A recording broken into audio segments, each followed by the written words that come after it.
Sudah pada sarapan? Selamat siang, Pak. Pak. Sudah sarapan semua? Oke, Sudah, Pak. kita lanjut ya untuk sesi kedua.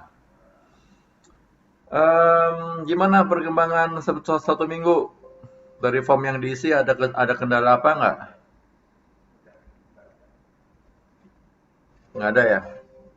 Kalau ada kendala boleh di-share ke WhatsApp ya, boleh ngobrol pakai WhatsApp ke saya. Oke, eh, bicara tentang gembala. Tahu semua gembala ya? Ya pasti semua tahu tentang gembala. Gembala itu profesi seperti apa sih? Gembala yang jelas. Oke, sebentar. Suara saya kedengaran? Jelas? Oke, thank you. Jelas. Ya, makasih. Nah, gembala yang gembala ada macam-macam. Ada gembala sapi, ada gembala domba, ada gembala bebek dan sebagainya. Ya, semua ada yang dia gembalakan. Namanya juga gembala. Nah, teman-teman di sini kita anggap sebagai gembala deh ya, sebagai gembala. Pada saat mengembalakan karyawan, pada saat mengembalakan teman-teman di toko masing-masing, pasti akan ada masalah, pasti akan ada kendala, pasti akan ada masa-masa di mana teman-teman mungkin ngerasa ini kok dikasih tuh nggak bisa ya, ini kok saya udah bekerja sama dengan dia bertahun-tahun, tapi kok nggak ada perubahan dan sebagainya ya. Semua pasti pernah ngalamin hal-hal seperti itu. Ya, baik yang sudah lama maupun yang masih yang baru baru diangkat misalkan, pasti pernah ngalamin. Atau pada saat bergaul dengan teman-teman, kok rasanya kok sulit ya saya mengenali kelompok bermain saya ya. Nah, pertanyaannya, seberapa kenal sih teman-teman dengan orang-orang yang teman-teman pimpin? Seberapa kenal Bapak Ibu di sini mengenal orang-orang yang Bapak Ibu pimpin? Karakter mereka, kebiasaan-kebiasaan mereka, cara mereka ngomong, pada hari apa saja mereka marah-marah, mereka emosi, mereka sensi, mereka baper. Nah, pasti ada masa-masa tertentu di mana kita kayaknya kok saya nggak kenal ya orang yang saya pimpin ya. Nah, materi minggu lalu sebetulnya tujuannya adalah untuk ngecek sama-sama, saya takutnya apa sih? Yang saya cemaskan apa sih? Yang saya iri itu apa sih? Tujuannya untuk pertama kenal dulu diri sendiri itu siapa. Kenal dulu saya orangnya seperti apa sih. Yang membuat saya mudah marah itu pada saat orang-orang berperilaku seperti apa sih. Yang membuat saya gampang tersinggung ketika ada orang bicara seperti apa sih. Nah, kenali dulu diri sendiri sebelum kita mengenali orang lain. Ada sebuah video yang menurut saya ini menarik. Seharusnya teman-teman sebagai seorang pemimpin di sini, waktu memimpin orang di bawah Anda, seharusnya kenal banget. Seharusnya ketika mereka diminta untuk melakukan sebuah tugas yang teman-teman minta mereka lakukan, kadang-kadang ada yang nurut, "Iya Bu, iya Pak, saya akan lakukan." Ya, mereka lakukan dengan senang hati. Ada juga orang-orang yang melakukan itu dengan terpaksa. Kalau masih ingat materi tentang 5 level kepemimpinan, yang ada 5P dan 5R. P pertama posisi, ya posisi akan menghasilkan bawahan yang R, right, hak. Oke, saya ngikutin Anda karena Anda pemimpin saya. Ada pemimpin level kedua. Level kedua bicara tentang P-nya itu permission. Akan menghasilkan pengikut yang R kedua, relasi. Oh, saya ngikuti Anda karena kita punya hubungan baik. Saya mengikuti Anda karena Anda seorang pemimpin yang menurut saya enak diajak ngobrol, enak diajak sharing. Ada P yang ketiga, production. Pemimpin level ketiga, pemimpin yang fokusnya adalah ke production, produksi yang menghasilkan R yang ketiga, result, hasil. Oh, saya ngikutin Anda sebagai pemimpin karena Anda sudah mengerjakan banyak hal untuk tempat saya kerja, membuat fasilitas-fasilitas saya bisa mudah untuk belajar dan sebagainya. Nah, level keempat, P yang keempat adalah people development, pengembangan manusia. Akan menghasilkan R yang keempat, reproduksi. Reproduksi artinya Anda sebagai pemimpin bisa menghasilkan pemimpin-pemimpin yang baru yang suatu saat akan menggantikan posisi Anda. Nah, level keempat ini orang mengikuti atasannya karena aduh saya ngikuti Bapak, saya ngikuti Ibu karena Setelah saya kerjasama dengan Bapak, dengan Ibu, dengan atasan saya, dengan Anda, saya jadi lebih berkembang nih. Saya jadi lebih banyak tahu nih. Untuk pemimpin level keempat. Pemimpin level yang kelima, bicara personhood, P-nya. R-nya menghasilkan pembawahan yang respect. Jadi kalau bicara tentang respect, nanti ada di poin terakhir. Bicara respect adalah bicara orang-orang mengikuti Anda karena mereka menghargai Anda sebagai seorang pemimpin. Bukan karena posisi. Nah, um, yang level 2, 3, dan 4, yang permission, productivity, dan people development, yang akan menghasilkan bawahan yang punya relasi yang baik, mereka melihat ada hasil yang Anda buat, dan mereka bisa berkembang ke atas kerja, atas bantuan Anda. Nah, ini harus diusahakan. Buat apa diusahakan? Agar benar-benar kenal siapa sih orang yang saya pimpin. Nah, coba kita lihat dulu video sudah saya kirim ya. Jadi ini kalau kalau kurang jelas videonya bisa ditonton nanti di HP masing-masing. Nah, di sini ada video yang menampilkan seorang gembala yang mencoba dengan 3 orang yang berbeda, yang bukan gembala sama sekali. Nah, dia gembala ini minta, tolong dong, silakan kalian panggil domba-domba saya. Kenal nggak? Percobaan 1, 2, dan 3 tidak berhasil. Tapi begitu si gembala ini memang memanggil dombanya, Tika, nah baru dombanya nengok dan bahkan datang menghampiri. Coba kita lihat dulu ya.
Oke,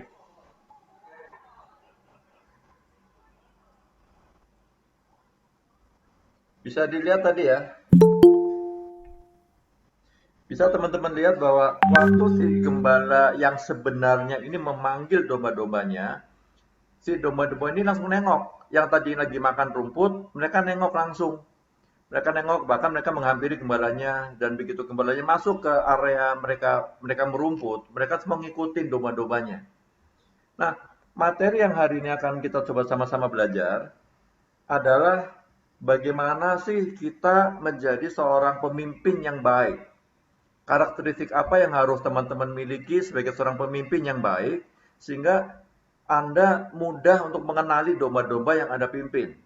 Sehingga teman-teman di sini mudah untuk bisa mengarahkan mereka. Sehingga domba-domba karyawan anak buah yang teman-teman pimpin nurut, mereka ngikutin apa yang Anda minta tanpa merasa terpaksa. Ya, tolong lagi ingat yang 5 level kepemimpinan, level 2, 3, dan 4 ini yang harus diusahakan. Nah, salah satunya materi hari ini adalah kita akan coba bahas 10 karakteristik pemimpin yang baik agar level 2, terutama level 2 untuk hubungan baik dengan karyawan itu bisa terbangun. Nah, pertama kita bicara dulu tentang integritas.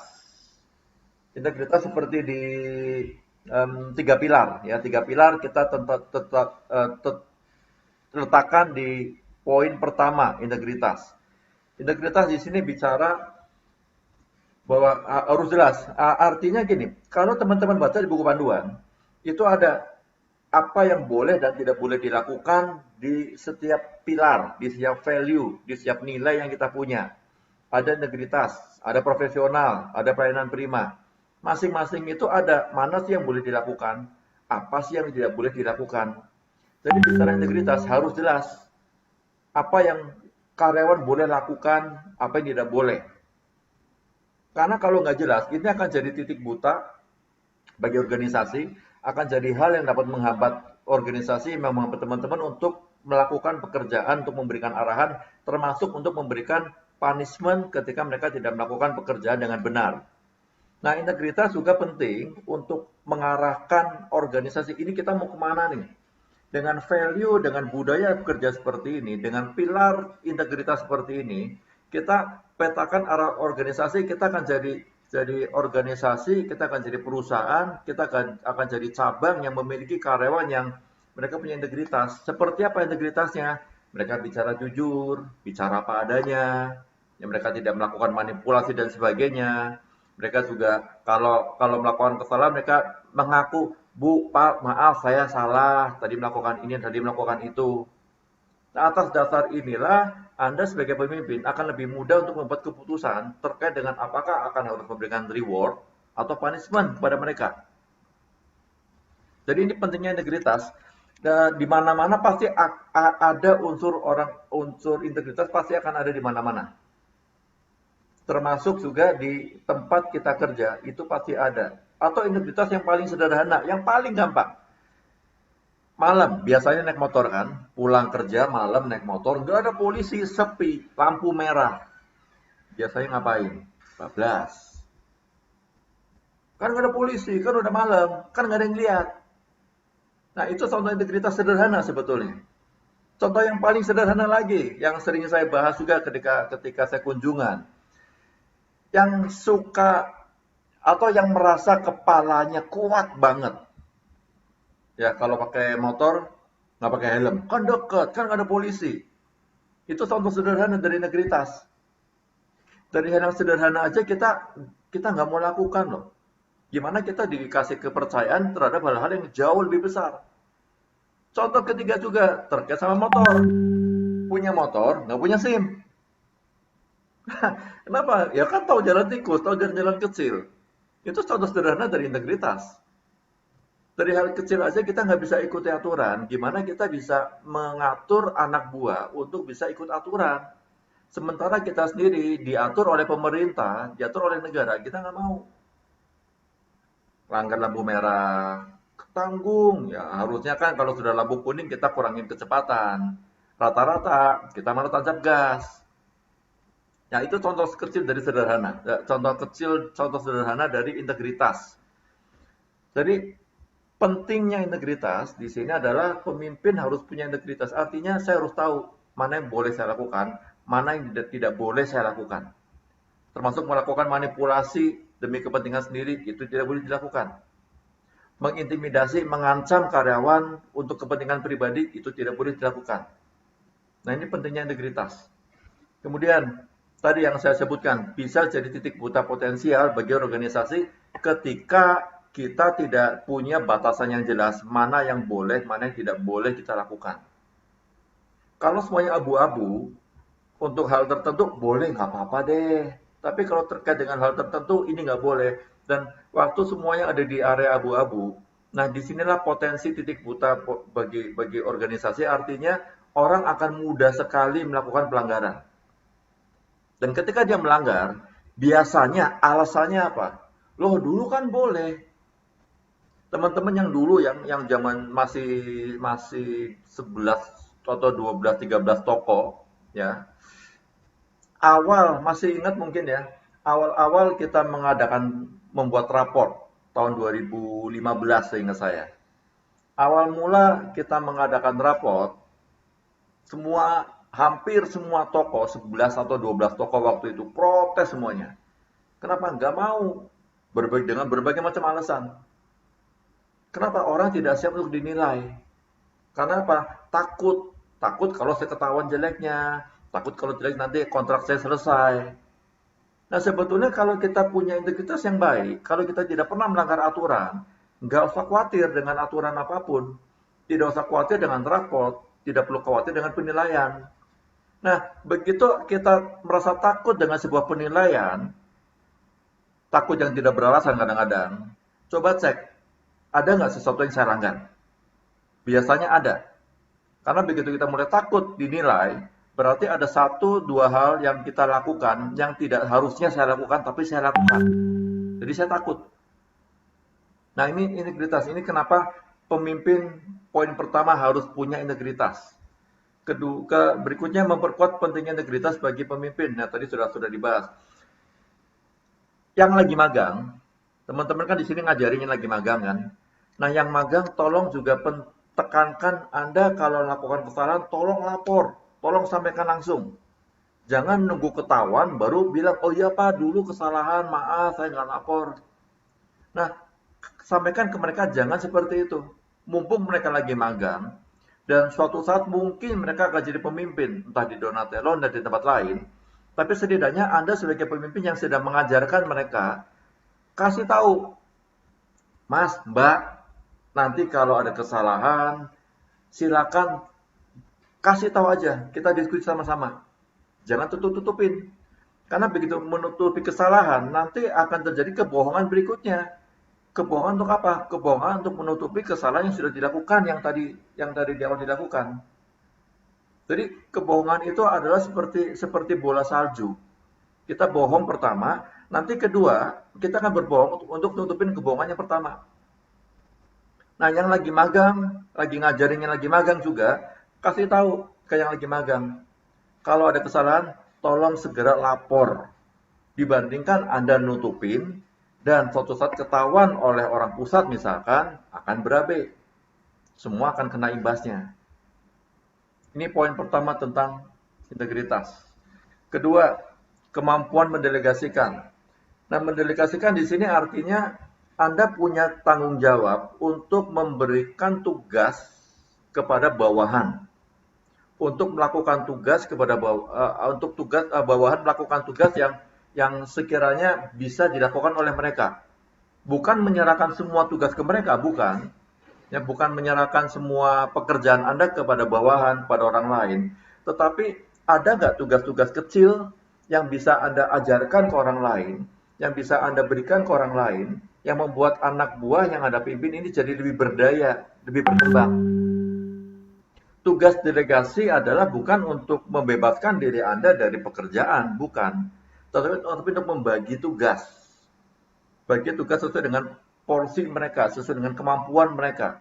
Nah, yang sedang magang, kasih tahu ke mereka apa sih yang bisa Anda bagikan kepada yang sedang magang. Tentunya ketika Anda memberikan delegasi harus ada pengawasan. Jadi waktu memberikan delegasi bukan loss semuanya, bukan, tapi harus ada monitoring, evaluasi. Gimana tadi tugasnya, sudah sampai mana, ada kesulitan tidak? Ya, delegasi bukan untuk membebaskan diri Anda dari segala macam pekerjaan, tapi untuk membagi tugas. Yang dibagi tugasnya adalah orang-orang yang bisa membantu Anda, yang kira-kira bisa membuat mereka jadi lebih baik ketika mereka mengerjakan tugas tersebut, ketika mereka jadi lebih paham, ya kemampuan mereka, level mereka jadi lebih baik dengan delegasi. Dan yang jelas memfasilitasi kerja tim. Contoh paling gampang, misalkan waktu GC, ya. GC tadi pagi kan KW ya, General Cleaning. GC ini sebetulnya kesempatan Anda pemimpin untuk memberikan delegasi. Tolong SA bersihkan counter 1 ya. SA 1 ya, SA 2 orang misalkan nanti bersihkan counter 2. Gudang bersihkan area dalam. Gudang ada 4 orang misalkan. Yang satu bersihkan area dalam, yang kedua tengah, yang ketiga area mana. Nah, itu delegasi. Nah, tugas Anda apa sebagai pemimpin? Bukan cuma sekedar bagi-bagi tugas. Tolong bedakan delegasi dengan membagi tugas. Anda punya 10 tugas. Bukan semuanya bagi rata dan kemudian ada leyeh-leyeh bebas dari pekerjaan. Tidak. Tapi bagi mana yang pekerjaan yang paling sulit, itu bagian Anda. Mana pekerjaan yang bisa dibagikan, silakan bagikan ke orang lain. Distribusikan ke orang lain. Nah, ini yang disebut memfasilitasi kerja tim, sehingga mereka semua tim ini berdaya. Sekarang di zaman seperti ini, teman-teman harus mulai memikirkan siapa pengganti saya kelak. Ya sekalipun teman-teman tidak punya pikiran, oh bulan depan, tahun depan, 2 tahun lagi saya mau selesai Ya kita tidak bicara itu, tapi bicara suatu saat tiba-tiba saya harus mundur karena satu dan lain hal. Ini loh, saya sudah siap ada penggantinya. Nah itu delegasi lakukan dari sekarang. Mulai berpikir jangka panjang. Mulai berpikir suatu saat saya tidak ada, siapa yang akan menggantikan saya. Pastikan seorang yang menggantikan saya ini ketika saya tidak ada, orang ini naik posisinya, pekerjaan dia harus jauh lebih baik dari pekerjaan saya. Nah, itu tugas pemimpin. Bagaimana caranya Anda bisa memfasilitasi kerja tim biar mereka lebih mampu, lebih berdaya. Yang nggak pede gimana? Yang nggak pede nanti kita bicarakan di materi berikutnya. Memberikan otonomi, artinya teman-teman memberikan tanggung jawab tidak 100%, katakanlah 80%, Anda berikan otonomi khusus untuk orang yang Anda delegasikan. Ini saya kasih pekerjaan Anda, tolong selesaikan ya. Yang 20% kemana? 20% adalah tugas Anda, tugas pemimpin, tugas teman-teman di sini untuk mengawasi mereka, untuk memonitor mereka. Ada nggak pekerjaan yang mereka lakukan? Oh ini rasanya nggak maksimal. Oh sepertinya caranya salah. Nah Anda turun tangan di situ. Cukup kasih tahu mentor sebagai mentor, beritahu, Mas sorry kerjanya bukan seperti itu. Kerjanya seperti ini nih. Paham ya? Paham. Nah sudah kasih otonomi mereka. Kasih mereka lagi kepercayaan untuk melanjutkan pekerjaan tersebut. Dan otonomi, delegasi ini akan membuat teman-teman mudah untuk ambil keputusan. Kenapa mudah ambil keputusan? Karena hal-hal yang sepele, hal-hal yang kecil, sudah Anda bagikan, sudah Anda limpahkan ke orang lain, ke anak buah Anda.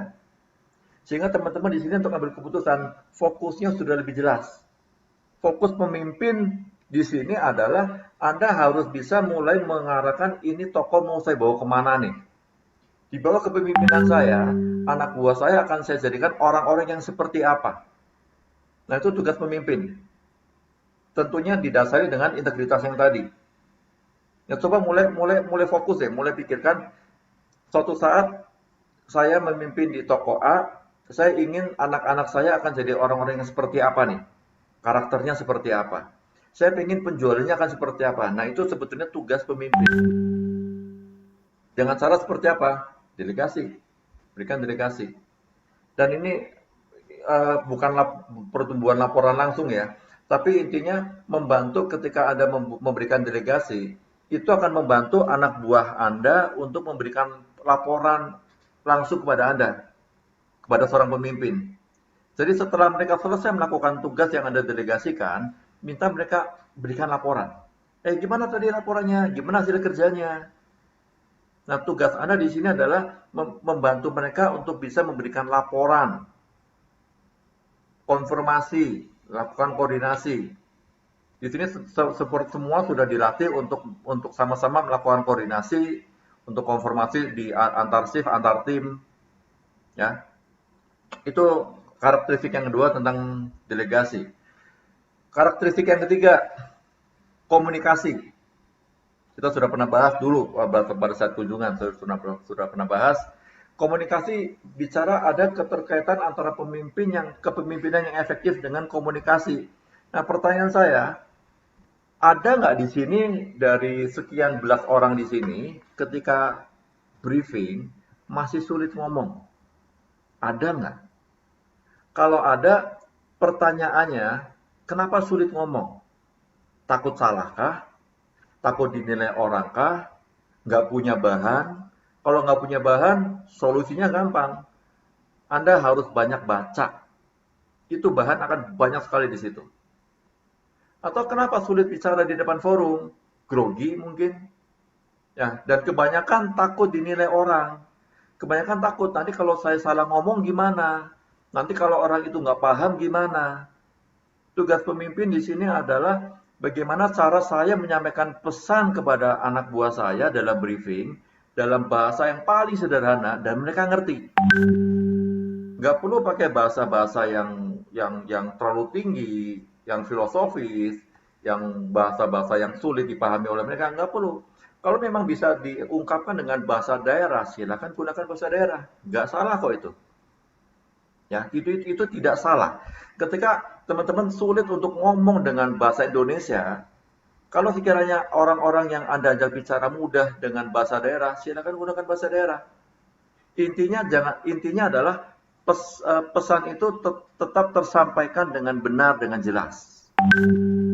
Jadi pemimpin yang efektif seperti apa sih? Salah satunya Anda harus bisa ngomong. Jangan kemudian punya prinsip, aduh Pak, dari dulu memang saya sulit ngomong. Dari dulu memang saya kalau di dalam forum saya nggak bisa bicara banyak. Prinsip itu harus dihilangkan karena sebagai pemimpin Anda harus bisa lakukan atasi itu, harus bisa mengatasi kendala itu. Saya ingat dulu banget ya, sekitar 2 tahun yang lalu lah. Satu orang di ruangan ini, di kelas ini, ada satu orang yang saya lihat dia masih belum terlalu pede untuk bicara. Masih untuk ngomong masih banyak mikir. Nah, sekarang waktu saya ketemu orang ini lagi, jauh berkembangnya. Ya sudah lebih enak untuk bicara, sudah lebih nyaman untuk bicara. Nah, artinya apa? Orang ini belajar sesuatu, belajar cara bicara, belajar mimpin. Jadi, keterikatannya cukup erat antara pemimpin yang efektif dengan komunikasi. Teman-teman harus belajar komunikasi. Kalau sulit untuk menemukan kosakata yang lain, kuncinya cuma satu, yang saya juga sering sering bilang, banyak baca, banyak belajar. Karena apa? Kenapa harus banyak baca? Kenapa pemimpin harus banyak belajar? Pemimpin harus bisa berkomunikasi dalam berbagai macam cara. Bahasa lisan seperti ini dengan bahasa tulisan itu berbeda. Bahasa tulisan di WhatsApp dengan di SMS, dengan di email itu berbeda. Semuanya berbeda. Jadi harus tahu gimana cara saya menyampaikan sesuatu dengan jelas dengan berbagai macam media sosial. Nah, coba cek berapa banyak yang punya media sosial di sini dipakai untuk curhat online. Pusing, kasih emoticon yang kepala pusing lah, mata merah dan sebagainya lah. Yang baru ribut sama pasangannya misalkan, curhatnya di mana? Di medsos.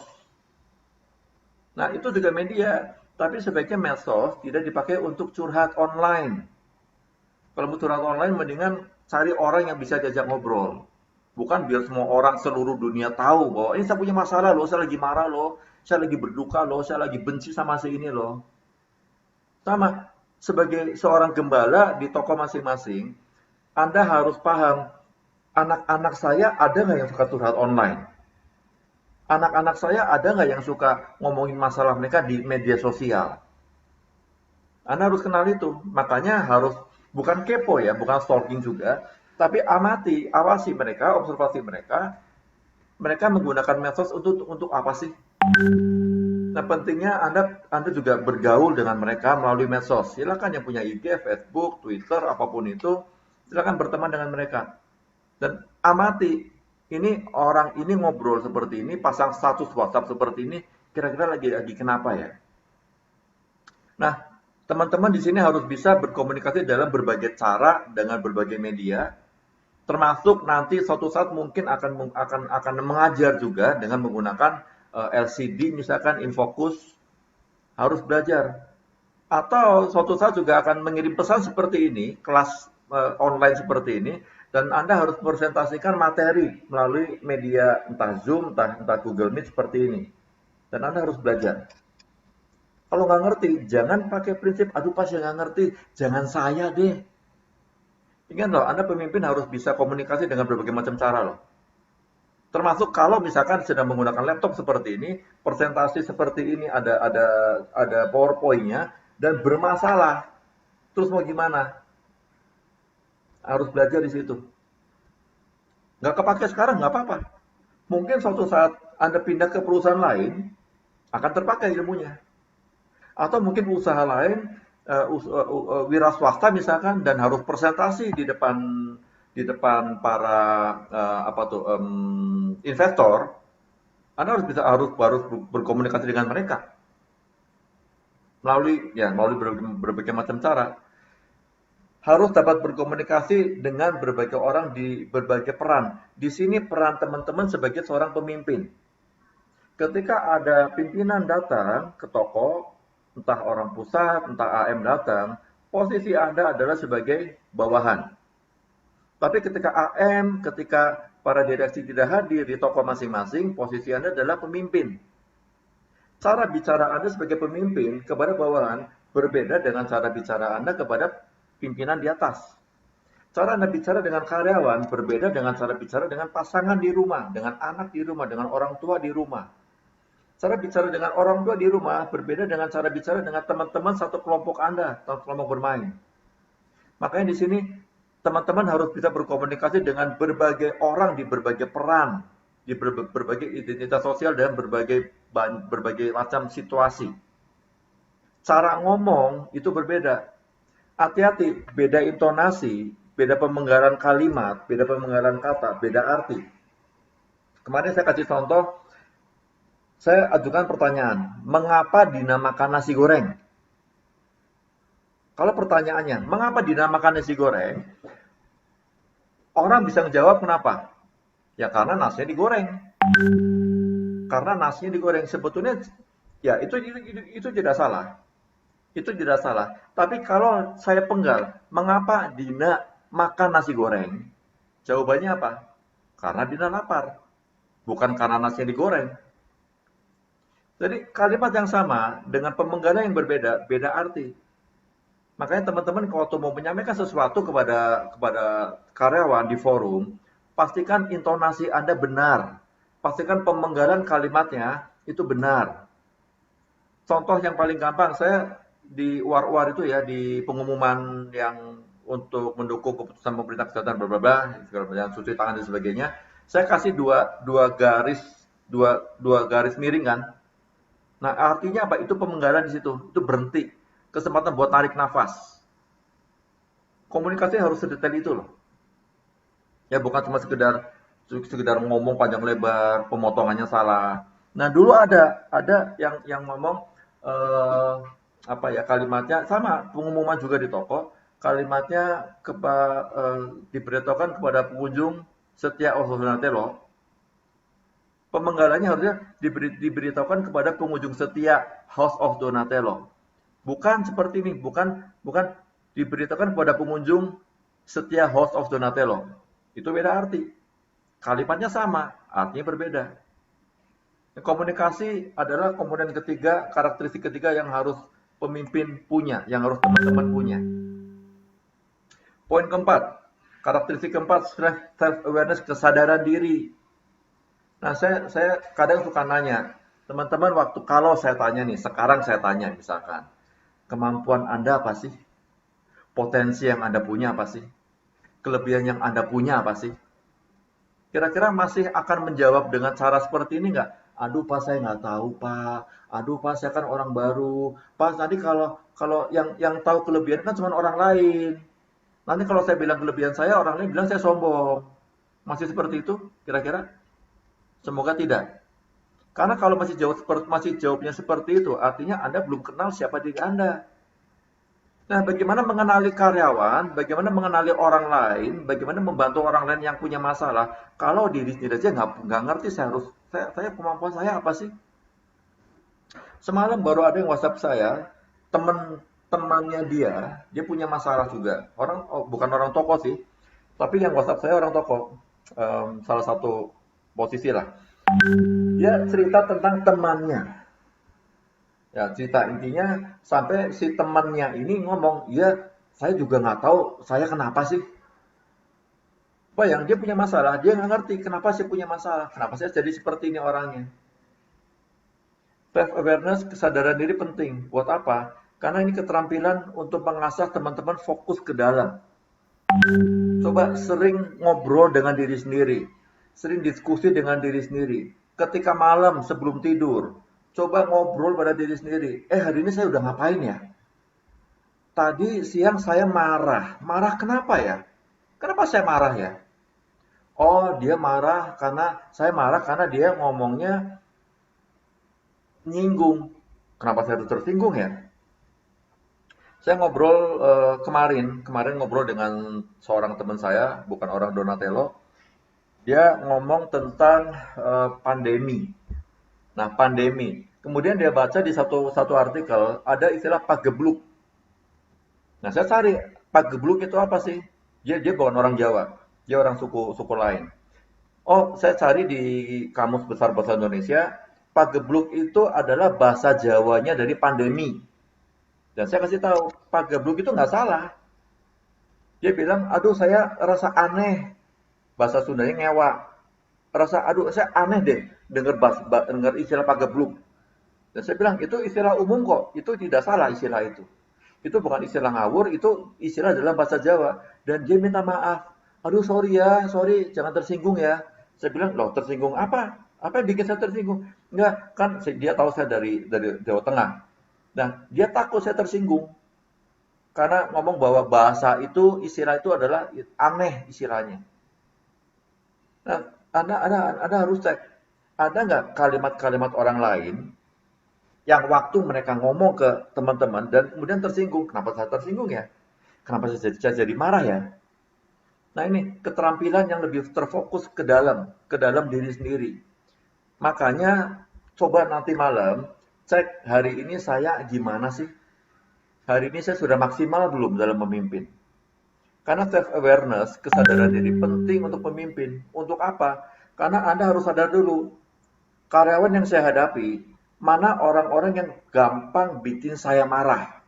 Nah, Anda harus sadari dulu. Kedua, kenapa orang-orang itu saja yang bikin saya marah? Apanya sih yang bikin saya marah? Raut mukanya kah? Cara ngomongnya kah?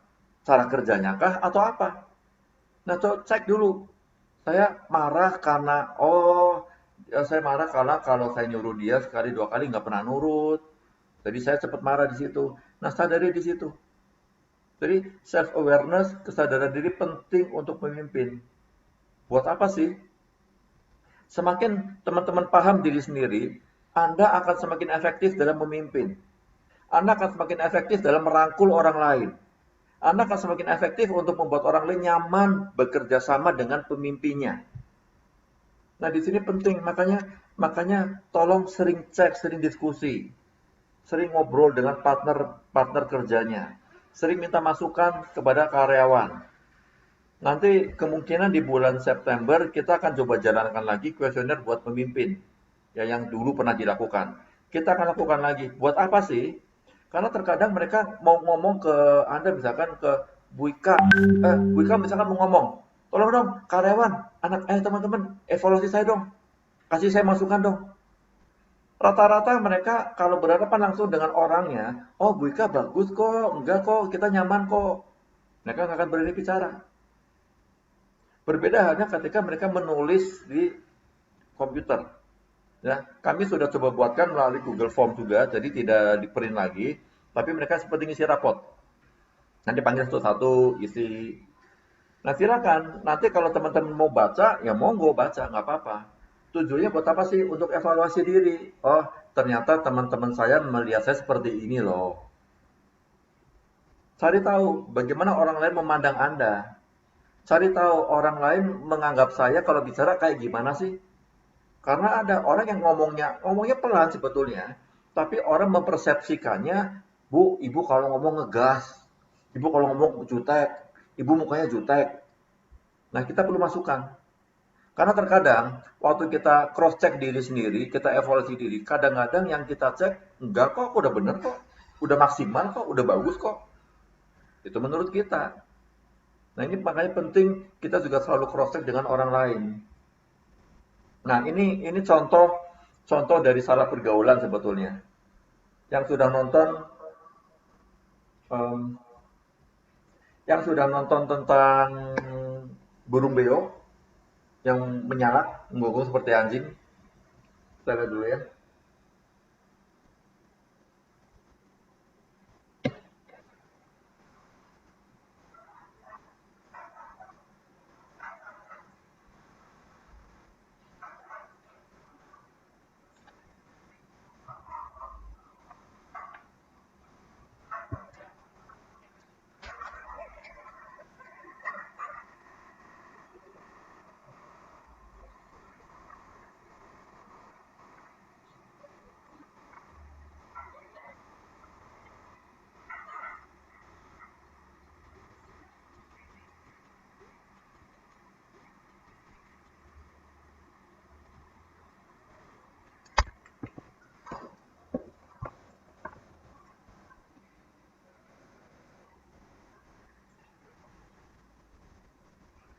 Pertanyaannya itu burung beo atau anjing? Nah, kadang-kadang kita nggak tahu siapa diri kita loh. Kita nggak pernah mencoba mengenali siapa diri kita sih, kemampuan saya apa sih, kelemahan saya apa sih, yang harus saya kembangkan apa sih. Ini kenapa saya kasih gambar orang bercermin, tapi yang dilihat adalah belakangnya. Dia nggak tahu siapa dia. Harusnya ketika teman-teman bercermin, kita bercermin, yang kelihatan di cermin apa? Muka kita, muka tampak depan harusnya. Self awareness, kesadaran diri penting untuk cek, saya seperti apa sih? Saya kalau ngomong mukanya kayak gimana sih? Mungkin bahasa kita, kalimat kita, suara volume suaranya enak, lembut, mendayu-dayu, tapi mukanya tegang. Karena yang paling susah kita kontrol adalah raut muka. Coba deh, kalau yang lagi kesel banget sama orang dan ketemu orangnya, kadang-kadang kita sulit untuk kontrol muka, mengendalikan raut muka biar nggak bete, nggak cemburut. Kadang-kadang agak susah. Nah ini sadari, kapan saja sih saya marah? Saya sadar banget kalau misalkan lagi marah, lagi kesel, muka saya pasti berubah. Maka saya mencoba untuk menetralisir itu. Kemarin baru ada yang cerita WhatsApp ke saya malam semalam. Saya pernah cerita dulu di iPod saya dengan Ibu Gina orang KAI itu. Saya cerita dulu di Jember pas lagi saya di KAI, kejadiannya adalah hujan lebat dan saya dan tim tinggal di hutan pinus. Memang ada semacam rumah, namanya rumah semut di daerah Genteng Jawa Timur sana lah, Banyuwangi. Lampu listrik mati. Akhirnya kami diungsikan ke kotes ke hotel terdekat lah. Dan yang diangkut adalah 4 orang. 4 orang menggunakan jeep. Jeepnya sudah dimodif. Jadi enggak 4 orang, 5 orang. 5 orang termasuk yang sama nyetir 6.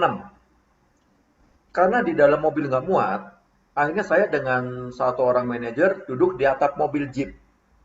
Ya sudah, saya di mobil jeep, saya videoin, jarang-jarang loh naik naik di atas jeep dan bisa ngevideoin dan sebagainya.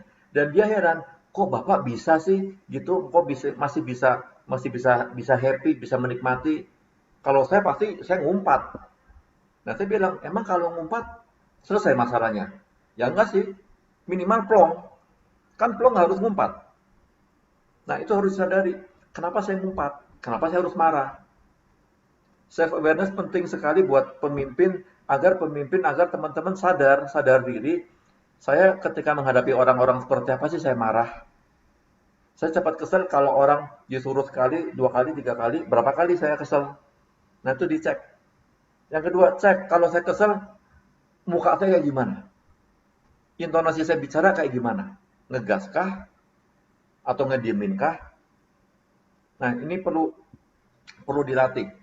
Berikutnya, gratitude, menghargai, bersyukur. Ini saya berkali-kali saya bilang, ayo bersyukur, belajar bersyukur. Buat apa sih bersyukur? Keadaan tidak akan jadi lebih baik kalau kita tidak bersyukur. Cuman kadang-kadang orang prinsipnya kebalik, Pak, gimana saya bersyukur? Keadaan masih begini, utang saya masih banyak, saya baru diputusin, saya baru digini dan sebagainya. Bersyukur dulu.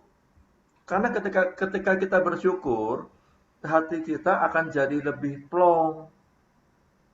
Gaji dipotong, gimana bersyukur? Bersyukur dulu. Masih banyak orang lain di tempat lain yang gajinya nggak dibayarkan. Masih bersyukur Donatello masih berdiri. Masih bersyukur bahwa Donatello tidak seperti toko lain yang lagi tiaran, ini malah terus naik. Banyak loh teman-teman, harusnya kalau mau kita syukuri banyak sekali.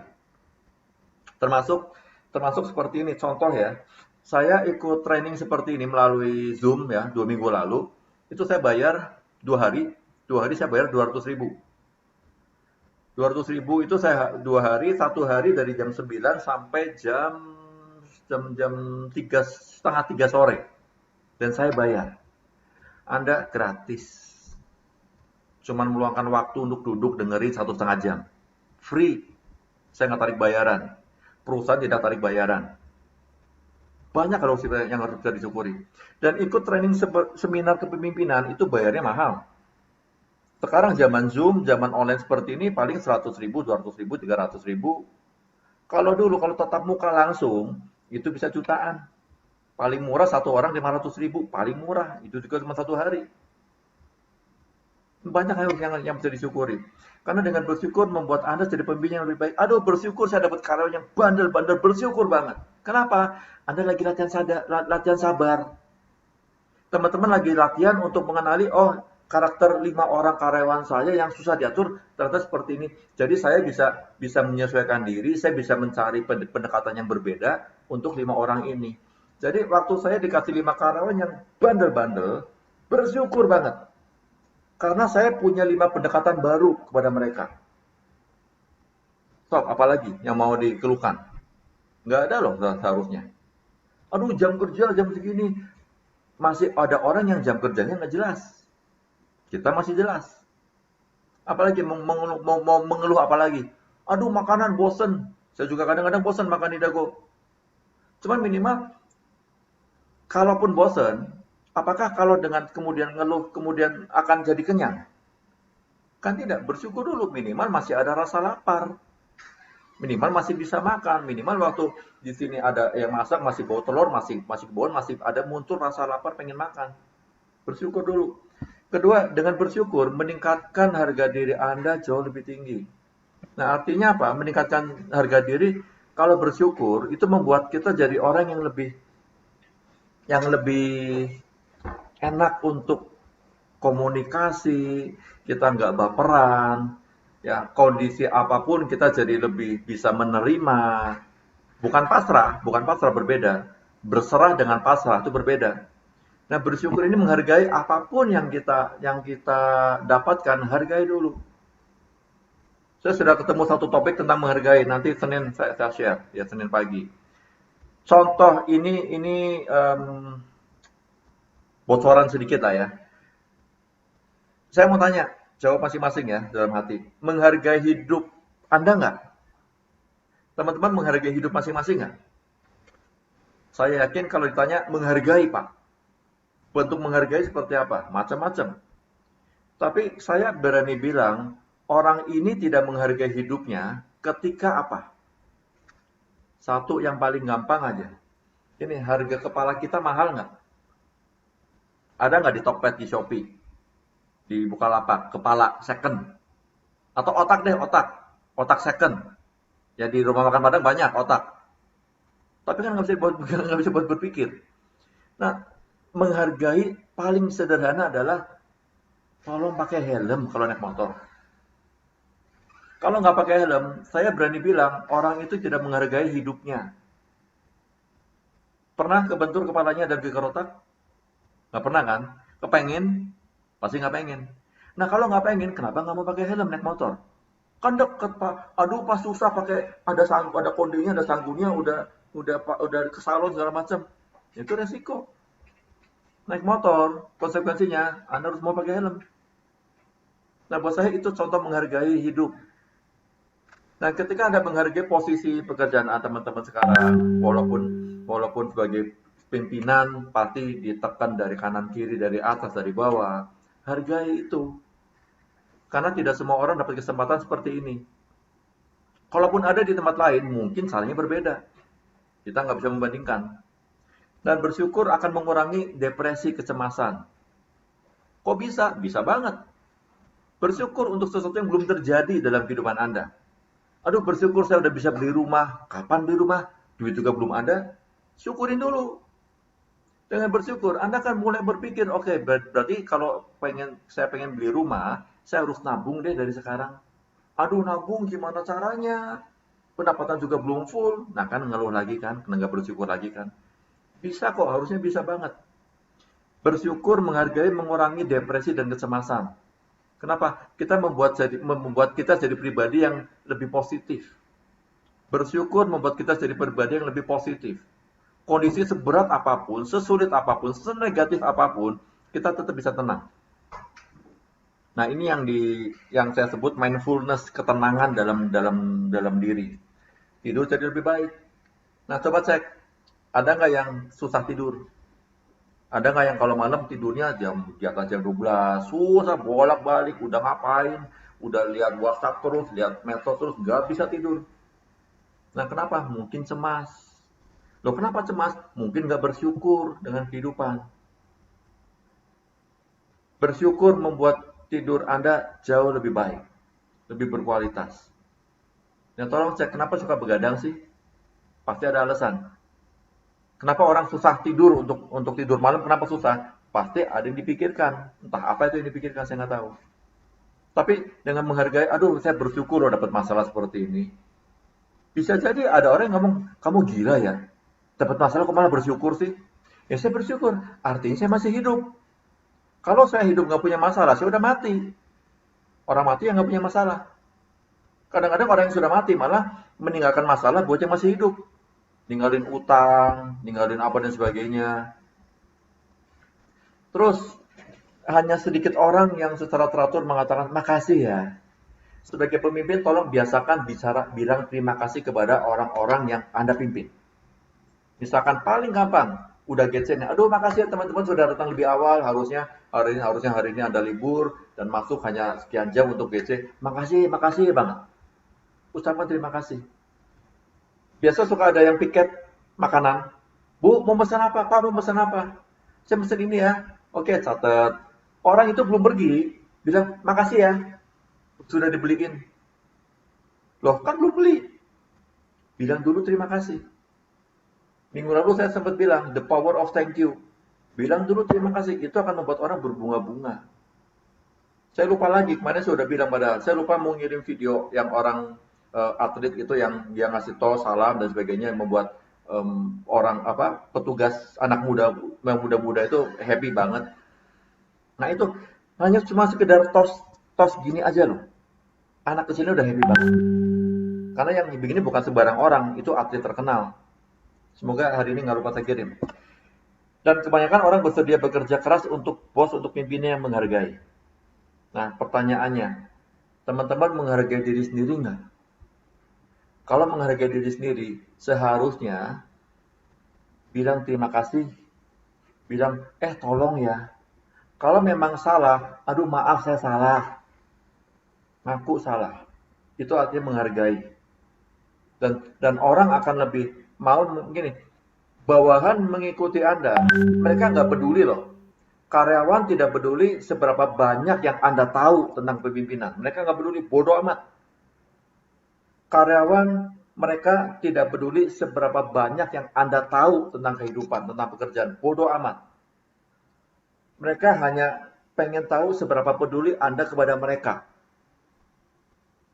Seberapa banyak rasa peduli Anda kepada mereka, itu yang mereka butuhkan. Jadi kalau ada karyawan yang biasanya happy, kemudian tiba-tiba masuk hari ini agak loyo sedikit, tanya, kamu kenapa? Kok biasanya happy sekarang agak dilipet-lipet? Udah, kalau memang nggak mau ngomong, ya sudah nggak apa-apa. Nah kalau memang ada kesempatan, kalau itu terulang, panggil, ajak ngobrol, masuk ke ruangan, tanya, sorry saya mau nanya, kalau nggak keberatan. Nah teknik bertanyanya juga tolong dipelajari ya. Jangan langsung nanya, kamu kenapa sih?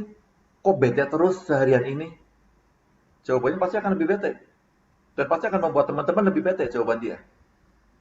Tanya, boleh nggak saya nanya? Saya lihat hari ini mukamu rada kurang bersinar loh. Biasanya tuh banyak bintang-bintang di matamu, kok sekarang agak redup, kenapa ya? Bisa loh dengan bahasa seperti itu. Kan nggak perlu nanya, kenapa? Kamu kenapa sih? Kenapa saya lihat hari ini kok bete banget, kenapa sih? Kita nanya, tapi jawaban kita ngegas, kalimat kita ngegas. Ya pasti dia akan sebel sama kita. Nah bersyukur teman-teman menghadapi karyawan yang berbagai macam jenisnya, berbagai macam karakter. Kenapa? Karena artinya teman-teman di sini saya belajar, ternyata selama ini saya nggak sadar loh bahwa saya belajar banyak tentang mengenali karakter orang lain. Banyak yang harus dipelajari seharusnya. Nah berikutnya, learning agility, kemampuan belajar dan beradaptasi. Teman-teman di sini banyak sekali beradaptasi. Pertama jadi sejak ada rapot, ya sejak ada rapot belajar adaptasi. Yang tadinya kerja asal-asalan, yang tadinya kerja seenaknya, begitu ada penilaian, mulai memperbaiki diri. Yang tadinya bercanda seenaknya, sekarang mulai tertata. Itu udah rapot. Kemudian ada apa lagi? Ada nominatif, kita coba cek siapa nih yang sering sakit. Kan dulu dulu ada di toko-toko tertentu yang satu dua orang punya jadwal khusus untuk sakit setiap bulan. Ada jadwal rutin buat sakit. Entah setiap gajian lah, entah setiap apa lah, ada jadwal rutin buat sakit. Nah, belajar banyak sekali. Dan di masa pandemi seperti ini, yang tadinya 2 shift 1 hari, sekarang per on off. Terus sekarang berubah lagi, Sabtu Minggu kita coba lagi 2 shift. Jadi banyak sekali yang teman-teman pelajari sebetulnya. Dan learning agility bicara kemampuan untuk mengetahui apa yang harus dilakukan ketika saya nggak tahu saya harus ngapain ya. Banyak orang berhenti di titik, aduh saya nggak ngerti deh, harus ngapain lagi. Kenapa nggak ngerti? Kembali lagi yang sudah saya sering cerewet ngomong, nggak mau baca, nggak mau belajar. Alasannya, aduh Pak nggak ada waktu, Bu nggak ada waktu, aduh nggak sempet, di rumah sibuk, bla bla bla bla segala macam. Punya kesibukan boleh loh, nggak salah punya kesibukan. Tapi ketika kita sibuk, sibuk itu produktif nggak? Jangan-jangan sibuk kita nggak produktif, tidak menghasilkan. Sibuk tapi begitu selesai akhir di ujung hari bingung, hari ini saya ngapain ya? Kok kelihatannya sibuk kok nggak ada hasilnya ya? Nah, learning agility bicara tentang Anda harus tahu sebagai pemimpin apa yang harus saya lakukan ketika saya bingung menghadapi bawahan saya. Apa yang harus saya lakukan? Oh, cari referensi deh. Tadi saya berwhatsappan dengan teman saya. Dia diminta untuk membantu, dia bukan orang psikologi, tapi diminta untuk membantu chat WhatsApp yang berhubungan dengan parenting, dengan orang tua, dengan pengasuhan, dengan orang tua, dengan pola-pola pengasuhan orang tua. Dan dia WhatsApp kirim WhatsAppnya ke saya, minta bantuan saya. Nah, ini learning agility. Dia nggak tahu harus jawab apa, dan dia tanya ke saya. Dia panggil saya kok kalau Yul jawabnya kayak gimana sih? Dan dia kirim WhatsAppnya, saya belum balas sih. Anda harus tahu apa yang harus dilakukan ketika Anda tidak tahu apa yang harus Anda lakukan, tidak yang Anda bingung apa yang tidak tahu Anda lakukan. Salahnya dengan seperti apa? Diskusi. Sabtu dan Minggu ketemu 2 shift, ketemu dengan partner, ngobrol. Selama 5 hari apa yang terjadi? Yuk kita diskusi, yuk kita ngobrol yuk. Perbanyak diskusi seperti itu dengan partner lawan timnya, lawan shiftnya. Learning agility juga bicara kecepatan Anda belajar untuk ini. Semakin Anda cepat belajar, semakin Anda unggul dalam beradaptasi dengan situasi baru. Coba cek, ada nggak orang-orang yang satu liting dengan Anda, masuknya sama, atau mungkin masuknya lebih awal, tapi ketinggalan jauh dari segi perkembangan pribadi, dari segi karir, dari segi pekerjaan, dari segi tanggung jawab. Banyak yang ketinggalan. Kenapa mereka ketinggalan? Mereka lambat beradaptasi. Mereka lama untuk menyesuaikan diri dengan perubahan. Jadi perubahan bagi mereka adalah sesuatu yang menakutkan. Aduh, ini kok nakutin banget ya, kok mau buat bikin saya khawatir ya. Dan mereka berhenti di situ. Learning agility, Bapak Ibu, teman-teman sebagai pemimpin harus cepat belajar, harus cepat beradaptasi. Kita belum tahu dan yang pasti sampai akhir tahun kita akan banyak perubahan, akan banyak penyesuaian, entah dari jam kerja, entah dari cara kerja, entah dari apapun itu. Pasti akan terjadi suatu saat, akan terjadi lagi. Nah, tujuannya apa? Kenapa pemimpin harus belajar, cepat belajar beradaptasi? Agar suatu saat ketika ada, ini, kadang-kadang para teman-teman SA, mereka kan akan keluar kalau hamil, anak pertama. Yang masuk usianya 18, 19, 20, 21, 22 mentok. Usia Anda terus nambah. Usia teman-teman di kantor yang sudah ada di dalam kantor, usianya akan terus bertambah dan menghadapi orang-orang yang usianya baru terus. Nah, di sini Anda harus belajar. Belajar cara gaul mereka kayak apa sih di generasi sekarang. Makanya saya kadang kalau pas keliling, kalau pas sharing, saya suka bercanda dengan bahasa mereka. Nggak mungkin saya bercanda dengan bahasa seusia saya, yang rata-rata usia mereka setengahnya dari saya. Jadi saya harus menyesuaikan diri, harus beradaptasi dengan cara mereka bicara, cara mereka bergaul, cara mereka bercanda. Nah, teman-teman sebagai pemimpin harus punya kemampuan adaptasi seperti itu. Learning agility di sini. Dan ini bisa dilatih kok. Bisa dilatih. Jangan sekali lagi jangan berprinsip, aduh saya kan memang orangnya kaku, saya kan memang susah bercanda. Waktu teman-teman punya patokan di situ, saya memang nggak bisa ngobrol kok, saya memang susah bercanda kok, berhenti di titik itu, artinya orang itu tidak belajar. Orang itu sedang tidak mau berkembang. Artinya orang itu waktu ngomong, loh emang saya bicaranya kayak gini kok gayanya, nggak bisa seperti itu yang bisa bikin orang ketawa. Berarti nggak mau belajar. Ya, Pak Dery pernah pernah saya ajak ke rumah teman saya di Solo. Dan saya minta minta minta teman saya ini ceritain dulu saya kayak gimana sih. Teman saya cerita, Pak Dery tahu, udah sudah pernah dengar kisah saya dulu. Nah, berikutnya, karakter berikutnya adalah pengaruh. Teman-teman, pemimpin bicara mengenai pengaruh, bukan jabatan. Pemimpin bicara tentang pengaruh, bukan jabatan. Bukan seberapa banyak orang yang Anda pimpin. Bukan seberapa tinggi posisi Anda dalam sebuah perusahaan. Bukan itu, tapi seberapa besar pengaruh Anda di dalam kelompok yang Anda pimpin. Pengaruh bicara, waktu saya ngomong, orang lain mau ngikutin saya nggak sih? Tadi, balik lagi, 5 level kepemimpinan. Posisi, permission, productivity, people development, personhood. Akan menghasilkan right, hak, relasi, hasil, result, reproduksi, menghasilkan kader-kader yang baru, dan respect. Influence di sini, sebagai seorang pemimpin, teman-teman harus bisa meyakinkan orang dengan cara yang logis. Yang logis artinya yang masuk akal, yang bisa diterima oleh semua orang. Yang bukan sesuai dengan, loh, menurut saya seperti ini, kamu harus terima. Nggak bisa. Harus bisa meyakinkan secara emosional. Nah, kenapa saya anjurkan ketika teman-teman bicara, latih intonasinya, latih volume suara bicaranya, latih pemenggalan kalimatnya. Buat apa? Waktu berbicara, latih ekspresi mukanya, gunakan bahasa tubuh, bergerak segala macam. Buat apa sih? Karena waktu kita bicara dengan cara seperti itu, emosionalnya akan ke bawah. Coba, pernah nggak mendengarkan khotbah, mendengarkan ceramah, dan waktu orang itu, ustadz, kiai, pendeta itu, atau tokoh itu sedang berbicara, Anda terbakar, berapi-api, bersemangat. Oke, saya mau berubah, iya saya mau berubah. Pernah mungkin ya? Nah, itu artinya orang itu bisa bicara dengan membawa emosional dia. Melibatkan unsur emosionalnya. Dan orang-orang yang bisa bicara dengan seperti itu, orang-orang yang sudah nggak mikir lagi penilaian orang. Sudah tidak lagi pusing dengan komentar orang. Sudah tidak lagi peduli dengan orang mau ngomong apa ke saya, bodoh amat. Toh mereka nggak bikin saya lebih sejahtera dengan ngomongnya. Toh mereka juga nggak bayarin hidup saya, nggak traktir saya, nggak kasih makan saya.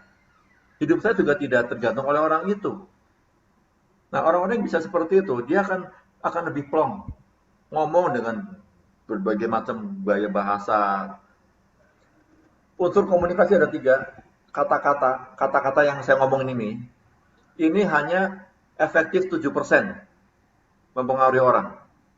Intonasi, volume suara, itu pengaruh sekitar 35%, membuat orang percaya.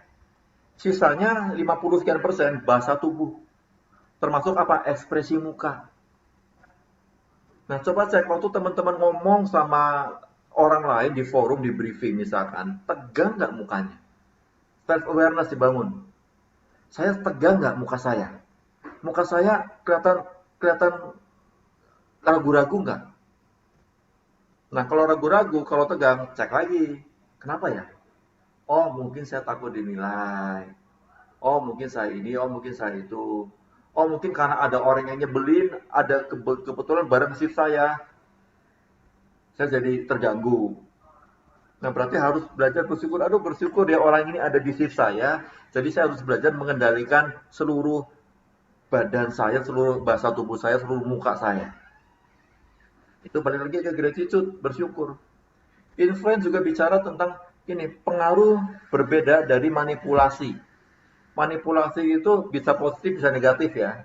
Kalau positif itu artinya sesuatu yang dikerjakan dengan tangan. Misalkan manipulasi contohnya kayak gini lah. Tentara waktu pendidikan militer, mereka akan menggunakan media kawat berduri. Mereka harus ngerangkak, ya begitu pantatnya atau bagian tubuh tertentu agak naik sedikit, mereka akan tertutup duri. Nah, itu manipulasi dari, bayangkan itu seandainya di medan perang.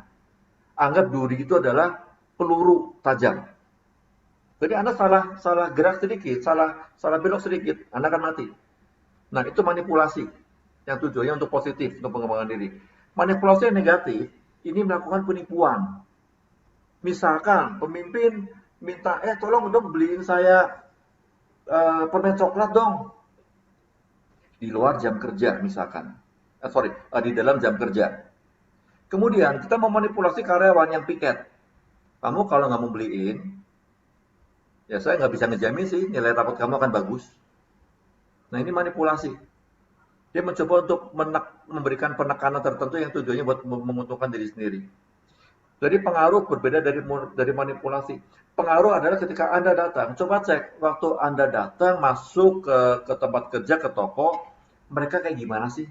Buang muka, nggak peduli, pura-pura nggak lihat, atau mereka nyamperin, aduh Bu, apa kabar Pak, apa kabar? Ada satu pemimpin di satu perusahaan yang dulu, begitu orang ini masuk, datang, belum masuk ke ruangan, belum masuk ke gedung, masih di parkiran. Orang yang di dalam, yang lagi duduk-duduk di luaran, di teras itu, begitu melihat, mereka kabur, mereka bubar jalan. Mereka nggak respect. Jadi pengaruhnya negatif. Karakter pemimpin yang penting lagi adalah pengaruh. Anda harus punya pengaruh. Dilakukan secara otentik. Artinya apa otentik? Dilakukan otentik artinya tampilkan diri Anda apa adanya, transparan. Transparan, kalau salah, aduh maaf saya salah, aduh maaf saya telat, aduh maaf saya tadi lupa ngasih tahu ini. Dan ini butuh kecerdasan emosi. Orang yang bisa minta maaf di depan khalayak umum, itu butuh kematangan emosional, butuh kedewasaan yang super. Karena nggak gampang minta maaf di depan umum, nggak gampang. Tapi ketika Anda berani minta maaf, dan bisa memberikan pengaruh secara otentik, tidak membawa jabatan, tidak membawa embel-embel posisi Anda, di situ Anda bisa jadi pengaruh yang otentik, yang asli. Ya, coba tampilkan diri sendiri apa adanya. Lepaskan jabatan. Waktu Anda bicara memberikan pengaruh, jangan pakai pengaruh level pertama, posisi. Karena begitu Anda pakai pengaruh yang level pertama yang posisi, orang akan ngikutin Anda. Ya, kan Bapak, Ibu atasan saya. Nanti kalau saya nggak ngikutin, saya dapat punishment. Ciri Anda punya pengaruh dan ciri orang terpengaruh dengan teman-teman itu paling gampang. Mereka kadang nanya, Pak, Bu, ya ini zaman sekarang rasanya sudah mulai jarang yang melakukan seperti ini. Tapi contohnya kayak gini, Pak, Bu, ada nggak yang bisa saya bantu lagi? Mereka dengan sukarela, mereka dengan senang hati membantu Anda. Tanpa disuruh pun, Bu, sini sama saya aja, Pak, sini sama saya aja. Ya, tapi ini dengan catatan kita tidak bicara bahwa oh kan itu atasan, itu pimpinan saya. Nah, kita nggak bicara posisinya ya, tapi bicara tentang pengaruhnya. Atau pengaruh lain. Ada nggak orang-orang karyawan-karyawan yang teman-teman pimpin, kalau mereka ada masalah pribadi, mereka ngomong. Nah, artinya Anda sudah punya pengaruh dalam kehidupan mereka. Mereka trust, mereka percaya bahwa saya ngomong ke Bapak, saya ngomong ke Ibu, saya percaya bahwa Anda tidak akan bocorkan rahasia saya, tidak akan bocorkan masalah saya ke orang lain. Di situ artinya sudah bisa membangun kepercayaan. Berikutnya, karakteristik yang berikutnya adalah empati. Nah, empati berbeda dengan simpati. Simpati itu, aduh turut bertukar cita ya, aduh turut bahagia ya, aduh happy deh. Empati itu melibatkan unsur emosi. Ada gini, waktu orang lagi sedih. Nah, teman-teman akan lebih mudah untuk melihat orang lain punya masalah nggak sih ketika empati Anda terbangun. Saya suka membayangkan seperti ini. Waktu saya ngobrol sama seseorang, waktu konseling sama seseorang, orang itu duduk dengan posisi badan tertentu, nunduk segala macam, agak loyo, kemudian tatapan mata seperti apa, cara bicara seperti apa, mukanya seperti apa. Saya mencoba berempati dengan cara seandainya saya di posisi dia, di posisi orang itu yang di depan saya, dengan muka seperti itu, dengan cara bicara seperti itu, dengan bahasa tubuh seperti itu, kira-kira apa sih yang lagi saya pikirkan? Kira-kira apa sih rasanya? Itu cara saya mengembangkan empati. Jadi waktu teman-teman lagi bicara dengan orang lain, dengan lawan bicara, tolong jangan mendengar hanya untuk membalas. Kalau masih ingat materi minggu lalu, slide ketiga, jadilah seorang sahabat buat mereka, buat karyawan, buat anak buah, buat orang yang Anda pimpin. Jadilah pendengar yang baik, dengarkan mereka. Dengerin mereka ngomong apa sih. Dan waktu lagi ngomong, waktu si lawan bicara sedang bicara, kita jangan sibuk. Jangan sibuk mikir, oke, saya harus ngomong apa ya, saya harus balas apa ya. Dengerin dulu, dengerin dari getaran suaranya, kira-kira dia kenapa sih? Kenapa dia sampai gitu aja, kok sampai nangis, kenapa sih? Nah, kita cukup berempati di situ. Sehingga masukan yang nanti kita berikan ke orang itu akan lebih kena biasanya. Dan ini perlu latihan, teman-teman. Ini perlu jam terbang. Orang yang menunjukkan lebih banyak empati cenderung dianggap sebagai pemain yang lebih baik, cenderung dianggap sebagai anggota tim, sebagai member, sebagai bagian dari kelompok tertentu yang lebih baik. Coba deh belajar empati deh. Coba kemarin saya nonton video ada di negara mana lah saya lupa, ada seekor anjing yang dicelupkan di kubangan lem oleh segerombolan anak-anak. Ada videonya. Dan dan jadi begitu dicelupkan di lem, itu entahlah di lumpur di mana segala macam, anjingnya udah jorok kotor banget. Dan saya cuma mikirin, ini anak kecil kok bisa seperti itu ya? Dan anjing itu ditolong oleh kelompok pecinta binatang lah, ditolong, diobatin dan sebagainya, dan sembuh. Besar, nanti saya kirim videonya. Nah, itu empati. Coba rasakan waktu orang ngomong seperti ini, waktu orang marah dengan cara seperti itu, dia kenapa sih? Dia lagi ngalamin apa sih? Oh, begitu. Oh, oke, nah. Coba belajar.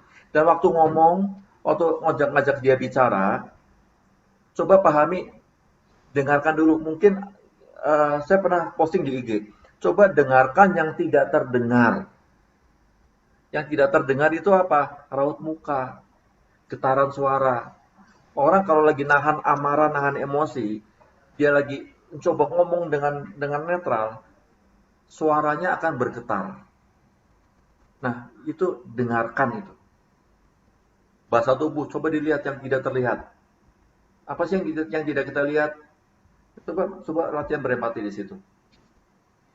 Ini dapat dipelajari, ya, dan ini penting sekali teman-teman. Empati penting sebagai seorang pemimpin. Anda harus punya empati. Buat apa? Sehingga ketika misalkan contoh Anda memberikan suatu perintah kepada anak buah. Nah, lihat muka dia berubah nggak? Berubah, Pak. Berubahnya kenapa? Terpaksa? Atau happy berubahnya? Atau biasa aja? Nah, kalau berubah terpaksa, coba cek kenapa ya? Saya yang ngomongnya salah mungkin? Atau nadanya salah mungkin? Atau mungkin orang itu nggak suka dengan saya? Atau orang itu merasa apa? Nah, coba pelajari itu. Cara paling gampang adalah pelajari ketika briefing, ketika teman-teman lagi menyampaikan sebuah informasi briefing, tatap mata satu-satu, lihat mukanya satu-satu. Seperti apa sih? Nah, ini kenapa bicara tentang karakter komunikasi, ketika Anda berkomunikasi dengan orang lain, briefing di depan forum, jangan sambil baca. Membacakan cerita motivasi, jangan sambil baca. Karena kalau baca, emosinya nggak ada. Nah, contoh saya membaca cerita motivasi, contohnya kayak gini ya. Empati, bagian penting dari kecerdasan emosi dan efektivitas kepemimpinan, berhubungan dengan kinerja pekerjaan. Orang yang menunjukkan lebih banyak empati terhadap orang lain cenderung dipandang sebagai pemain yang lebih baik oleh atasan Anda. Nggak enak loh. Gak enak banget. Baca cerita motivasi, baca dulu di rumah, pahami dulu intinya apa sih? Mau bicara apa sih? Nah, besok ceritakan dengan bahasa sendiri, dengan intonasi, dengan volume suara, dengan raut muka, dengan gerakan badan tertentu. Itu akan lebih kena pengaruhnya. Jadi 10 karakteristik ini nyambung banget. Anda harus sadar diri. Kenapa sadar diri? Cara saya ngomong kayak gimana? Cara komunikasi saya. Bersyukur loh ngalamin orang seperti ini dan sebagainya. Empati, ya, seperti itu. Keberanian.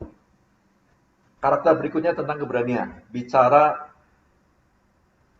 nah, berani nggak negur karyawan?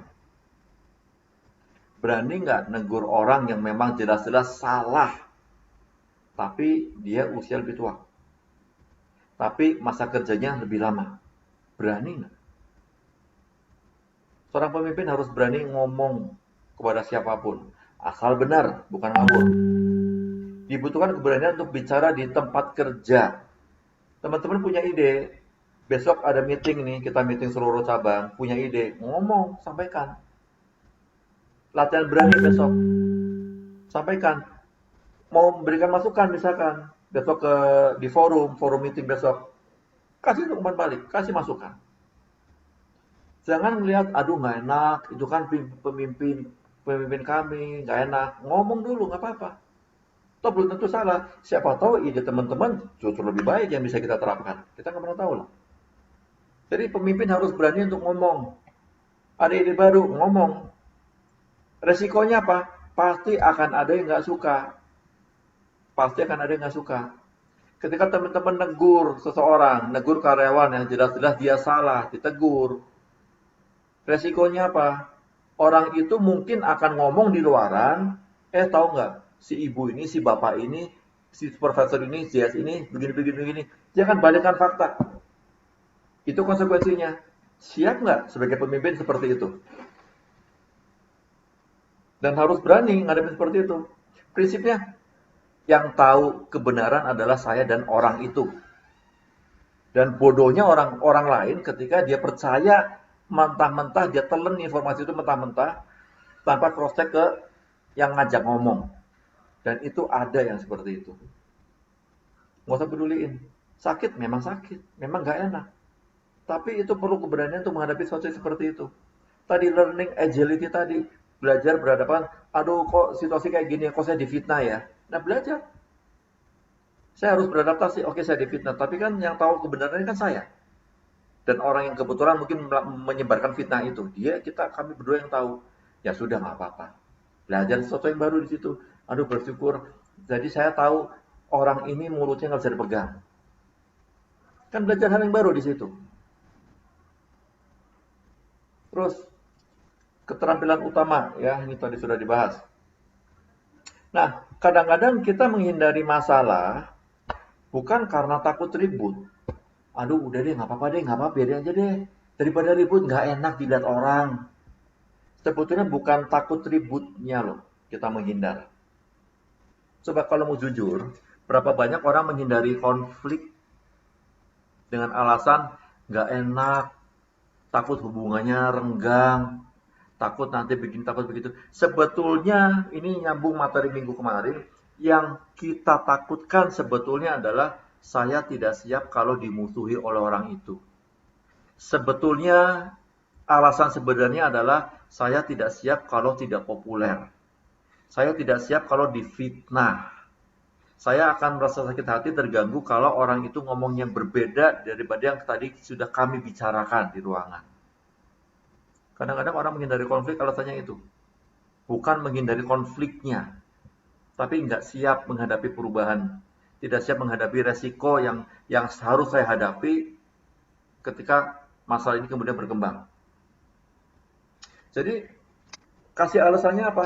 Aduh udah nggak apa-apa deh, nggak apa-apa dia karena lama kok, nggak apa-apa kok, saya ujung-ujung udah nggak sakit hati kok. Pacaran, bukan putus, pacaran ribut, ya malam mingguan ribut. Terus yang satu diem aja. Alasannya apa? Saya nggak bisa ngebales, saya nggak bisa ngomong, saya takut nanti kalau saya ngebales dia makin marah dan sebagainya. Sebetulnya bukan itu. Sebetulnya mungkin alasannya saya tidak siap kalau kemudian diputuskan. Karena kalau diputuskan, saya mungkin ini dunia runtuh bagi saya. Hati-hati, di balik sebuah alasan, ada alasan yang paling dasar. Nah, ini yang harus dicari. Ini perlunya empati tadi. Ini perlunya komunikasi yang intens. Saya dulu pernah cerita di training di Liga. Ada teman saya punya anak. Anak ini ngajak bapaknya, Pak, jalan-jalan aja ke mall yuk. Dia nyebut mall TSM, Trans Studio Mall. Bapaknya bilang, oke, kita ke mall, tapi ke IP saja ya, ke Istana Plaza. Oh nggak mau, anaknya bilang nggak mau, maunya ke TSM. Loh kenapa di TSM? Kan jalan-jalan sama aja. Alasan pertama apa? Jalan-jalan. Kan jalan-jalan, kan sama aja jalan-jalan. Iya Pak, tapi saya pengen beli mainan. Lapis kedua, loh mainan kan di IP juga ada mainan. Nggak harus tidak harus di TSM kan? Iya sih Pak, tapi mainan itu cuma ada di sana. Lapis ketiga, emang mainan apa? Mainan tembak-tembakan. Kenapa harus di sana? Lapis keempatnya, soalnya teman saya punya dan saya kepengen.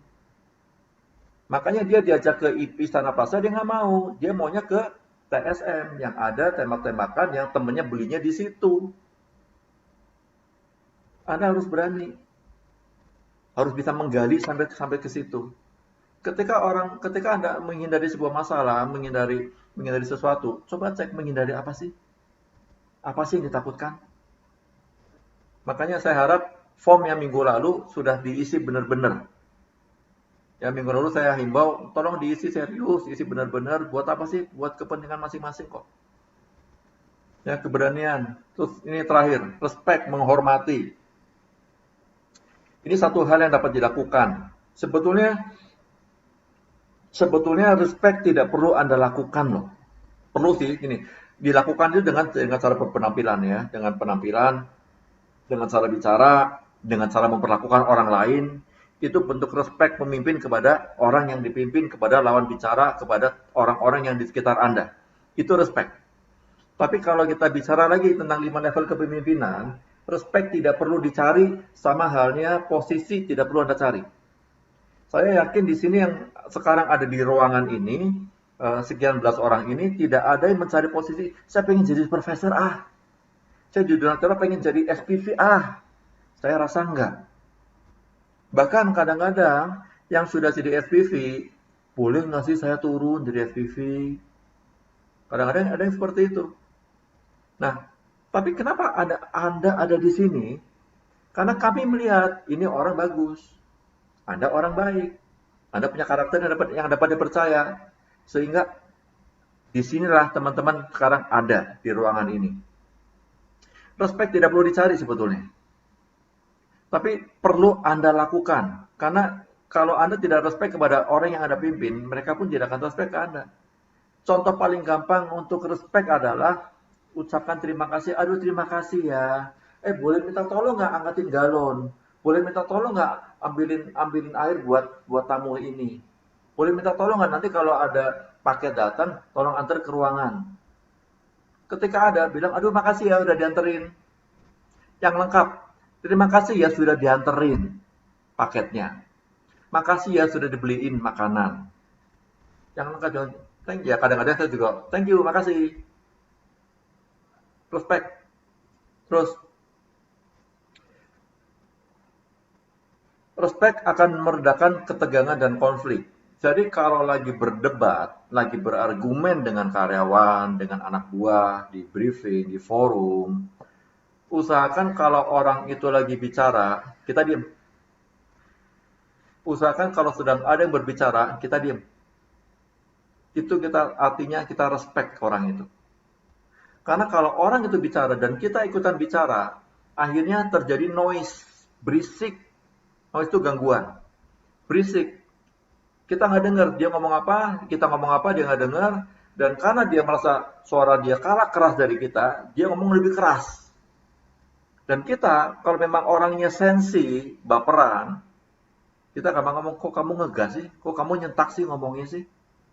Padahal kitanya yang nggak ngasih kesempatan dia untuk menyelesaikan apa yang dia sampaikan. Mulai ajarkan ke teman-teman, yuk kalau bicara gantian, yuk satu bicara. Kadang-kadang orang nggak berani bicara sendiri-sendiri. Oke, siapa yang mau ngasih pendapat? Yo, 5 orang ngomong. Satu. Yo, siapa mau duluan? Diem semua. Itu Pak mau ngomong Pak. Itu Pak mau ngomong. Enggak, kamu pasti mau ngomong. Nah, kadang-kadang kita perlu ngajarkan itu. Itu bagian dari etika dalam berkomunikasi sebetulnya. Ayo teman-teman, yang kita kasih kesempatan dulu untuk A bicara ya. Nanti setelah A bicara, berikutnya kamu bicara ya. Yuk silakan A bicara. Ya bicara. Jangan dipotong. Nah, itu akan meredakan ketegangan, akan meredakan konflik. Dan itu akan membuat, oh saya dipercaya untuk bicara nih. Saya dipercaya untuk memberikan pendapat nih. Dan di situ orang akan latihan untuk bicara secara efektif, secara efisien. Forum bicara itu akhirnya tidak tumpang tindih. Akhirnya akan terjadi percakapan alur komunikasi yang lebih efektif. Karena semua orang mendengarkan setiap orang yang bicara. Oke, siapa mau ngasih pendapat? Saya Pak. Kalau nggak ada yang ngasih pendapat, tunjuk 1 orang. Nah, kadang-kadang kalau mereka mulai ngomong, kasih pendapat 2 orang, 3 orang, stop. Satu-satu dulu ya. Yuk, satu-satu siapa duluan mau ngomong, giliran. Kasih kesempatan untuk seperti itu. Nah, itu kita sedang mengajarkan respect kepada karyawan. Dan rasa hormat dapat ditunjukkan dengan berbagai macam cara. Rasa hormat termasuk mendampingi mereka ketika sedang kesulitan. Itu kita sedang mengajarkan rasa hormat kepada mereka. Waktu mereka minta bantuan ke kita dan kita menyediakan waktu, tenaga, pikiran, materi bahkan. Kita sedang menunjukkan rasa hormat kepada mereka. Kenapa? Karena mereka percaya ke kita. Jadi waktu ada orang datang, konsultasi, curhat, ngomongin masalahnya kepada ke teman-teman semua, dengerin dulu, oke silakan duduk deh. Dan posisi duduknya jangan berhadapan, jangan ada meja, kemudian berhadapan. Usahakan meja di sini, orangnya di sini, dan Anda di sini. Badan Anda kelihatan. Untuk apa sih? Karena kalau bicara ada pembatas meja, kita sedang secara psikologis ini meja ini batasan. Minggu lalu sudah saya bahas. Meja ini benteng buat kita. Kita berlindung di sini. Orang itu pun nanti akan berlindung. Tidak semua hal akan dia sampaikan. Pasti akan ada yang ditutupin. Kenapa? Ada meja. Makanya pada saat konsul, manggil orang, mau negur seseorang, panggil ke kantor, berdua saja. Duduknya coba serong, berhadapan. Berhadapan tanpa ada pembatas di tengah-tengah antara teman-teman dengan orang yang sedang diajak bicara. Kita tunjukkan respect. Dan waktu bicara, coba fokus ke mata, ke muka dia, ke apa yang sedang dia bicarakan. Fokus saya sedang mengajarkan, saya respect pada Anda. Saya respect kepada kalian, saya respect kepada kamu. Ya, yuk silakan ngomong. Dengerin. Oh gitu. Oh, waduh kok begitu ya. Oh gitu. Terus gimana dong? Selesai? Udah? Boleh nggak saya bicara? Itu etika berbicara. Jangan main potong. Nah, kenapa konflik muncul? Konflik muncul karena kita nggak mau dipotong, tapi seneng motong. Kita waktu bicara nggak mau dipotong, tapi kita senangnya motong orang ngomong. Nah, itu yang harus coba kita latih. Dengarkan orang lain bicara. Memang kadang-kadang waktu dengar orang lain bicara kita bosan, aduh ngomongnya kok begini, kok datar sih bahasanya. Ya, ini buat saya kalau memang orang itu datar, learning agility tadi bisa nggak teman-teman tidak terpengaruh dengan cara dia bicara? Aduh bosan ngomongnya nggak ada berbelit-belit, ngomongnya muter-muter. Nah, ini pentingnya belajar.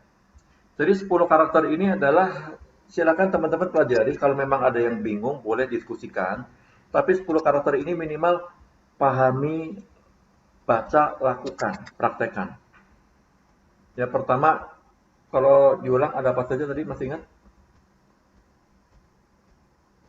Yang pertama, sebentar saya buka dulu. Yang pertama masih ingat nggak? Attitude, integritas. Ya, pertama adalah integritas. Pemimpin harus punya integritas. Buat apa? Agar pemimpin punya taring. Agar pemimpin berani untuk ambil tindakan. Pemimpin perlu punya integritas agar pemimpin dipercaya oleh orang-orang di sekitar Anda. Bukan cuma oleh pimpinan pusat, tapi juga termasuk oleh orang-orang yang teman-teman pimpin, oleh orang-orang yang ada di sekitar Anda, oleh orang-orang yang bekerja sama dengan Anda dimanapun mereka berada.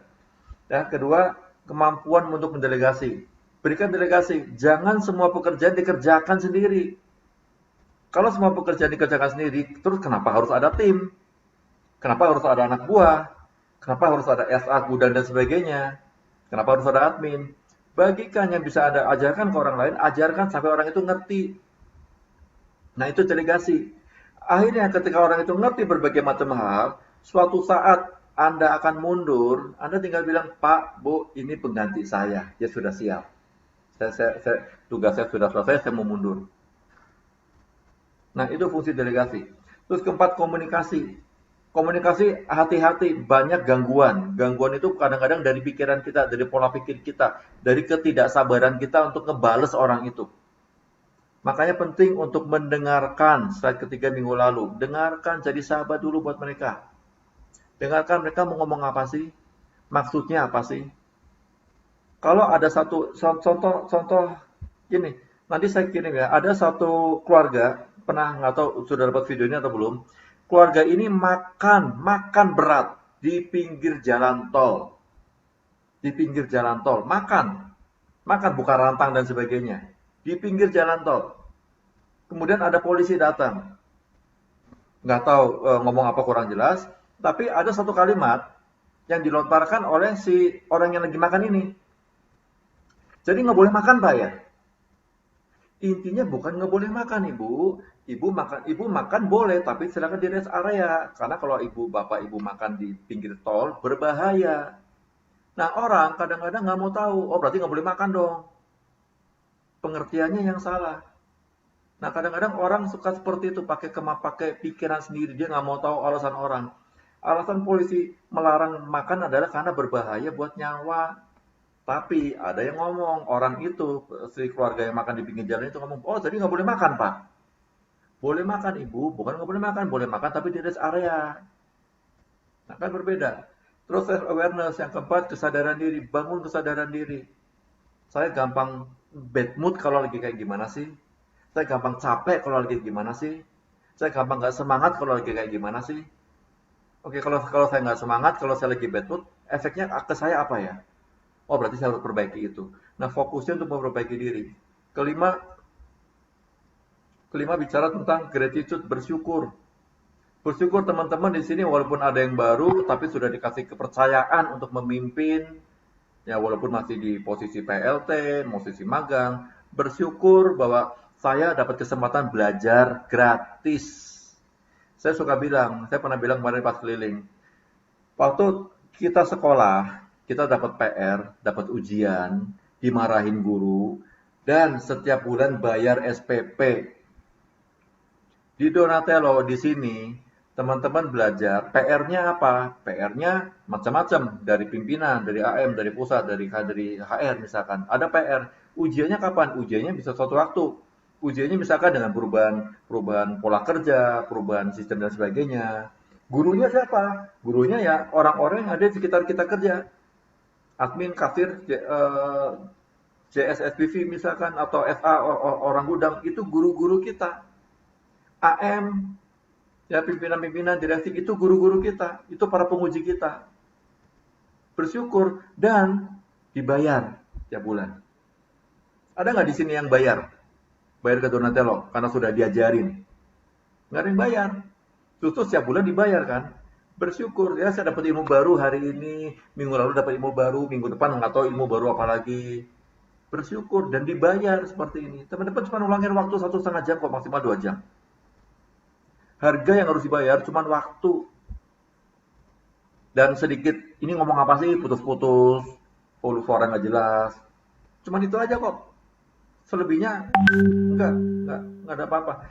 Nah, karakter berikutnya kemampuan belajar dan beradaptasi. Belajar terus. Karena kehidupan ini selama kita masih hidup, kita akan terus belajar. Jadi buat orang di seusia berapapun teman-teman yang sudah berhenti belajar, berarti sudah mati. Karena hanya orang mati yang nggak bisa belajar. Minimal belajar dari pengalaman. Kalau memang males baca, kalau memang untuk baca rasanya bilang nggak ada waktu, aduh Pak, saya kalau baca pusing Pak, ya sudah, belajarlah dari pengalaman orang. Kalau baca pusing, dengerin iPod, dengerin MP3 lah yang apalah khotbah, ceramah lah, training lah, rekaman-rekaman itu, dengerin, belajar intinya. Sehingga semakin isinya semakin banyak, Anda akan lebih mudah untuk melakukan perubahan-perubahan untuk beradaptasi ketika Anda nggak ngerti saya harus ngapain ya. Nah, ini learning agility yang harus karakter yang harus teman-teman punya. Kemudian pengaruh. Seberapa besar pengaruh Anda? Seberapa besar mereka mau dipengaruhi oleh Anda? Dan seberapa besar keyakinan Anda bahwa saya punya pengaruh loh hidup saya. Itu sebabnya saya suka meminta teman-teman untuk coba cari arti nama deh. Cari arti nama masing-masing. Waktu sudah tahu arti namanya, hidupi arti nama itu. Hidupi benar-benar. Ya misalkan apa? Eko misalkan. Eko artinya anak pertama. Anak pertama apa sih? Eko tunggal. Anak satu, anak pertama. Artinya jadi orang yang mungkin bisa bertanggung jawab, ya tidak seenaknya. Atau apalagi bunga misalkan, ada yang namanya bunga. Bunga apa ya? Bunga sesuatu yang indah, sesuatu yang ketika orang lihat, wah menyenangkan ya. Jadi orang yang punya nama bunga, harusnya mukanya itu cerah, nggak cemberut, ngomongnya kasar. Ya cari arti nama masing-masing lah. Please cari arti nama dan hidupi arti nama itu. Karena orang tua pesan dalam kehidupan Anda melalui arti nama yang orang tua titipkan. Cari artinya. Kemudian empati. Empati buat apa perlu? Pemimpin perlu punya empati. Sehingga ketika akan memberikan teguran, bukan jadi nggak enak ya, tapi jadi ngerti, oh saya harus tegur dengan cara seperti ini. Karena kalau saya ditegur dengan cara saya ngomong seperti ini, saya sendiri nggak enak. Saya sendiri nggak enak. Atau coba deh ngaca ya, ngaca, negur dengan cara seperti teman-teman biasa negur orang, enak nggak sih? Nah kalau nggak enak, ubah caranya, ubah pendekatannya. Nah yang terakhir, masih ada satu courage, keberanian, berani untuk berbicara, berani untuk ngomong, berani untuk menyampaikan pesan, berani untuk menyampaikan umpan balik, berani untuk menyampaikan ide-ide baru kepada siapapun, dimanapun. Dan yang terakhir, respect. Oke, dan seni berkomunikasi adalah bahasa dari kepemimpinan. Hari ini kita sudah belajar 10 karakteristik pemimpin yang baik. Yang minggu lalu kita sudah belajar tentang apakah kita seorang pemimpin, dan ada ketakutan-ketakutan, ada 2 form yang sudah saya bagikan. Saya harapkan itu benar-benar kalau memang belum diisi serius, tolong diisi lagi dengan serius, tolong serius. Buat apa saya minta? Saya nggak akan cek, saya nggak akan minta tolong kirim ke saya dong. Nggak, saya nggak akan cek satu-satu. Tujuan saya minta teman-teman biar paham self-awareness tadi.